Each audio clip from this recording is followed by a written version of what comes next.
رستم اموملی رئیس مجلس ملی و شهردار دوشنبه جریان تفتیش پرونده مدینه محمد جانور را زیر نظارت بی‌واسطه خود گرفته است. در این باره نوروز قربانزاده سخنگوی مجلس ملی در فیسبوک خبر داد بنا به اطلاع رسمی رستم اموملی مراجعت ساکنان شهر دوشنبه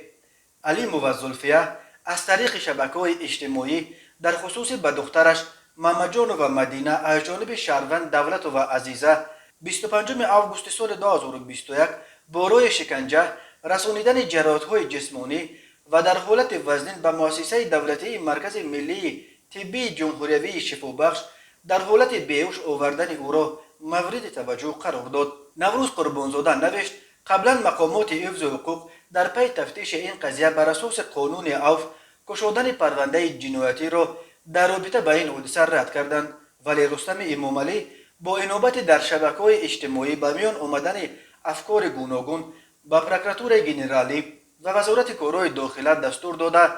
ضمن اجرای آن سنجش‌های حالت کار از نو آغاز کرده شده تفتیش همه‌طرفه پاره و ابجکتیوانه آن تحت نظارت بی‌واسطه قرار داده شده است. روز 3 اکتبر ادوکات مدینه عاقل سنگوف خبر داد که دادستانی نویه سینا این قضیه را برای تفتیش دوباره به مقامات کارهای داخلی برگردانیده است. سامانه بامداد قبلا خبر داده بود که مدینه روز 25 آگوست ربوده شد و بعد تقریبا 14 ساعت جسد نیمکشته او را در حالت کما به بیمارستان آوردند. گمان می رود که او را عزیزه دولت و همسر پرویز دولتوف یک کارمند شرکت میگافون مردی که مدینه هم با او رابطه داشت اثر رشک به این حالت آورده است.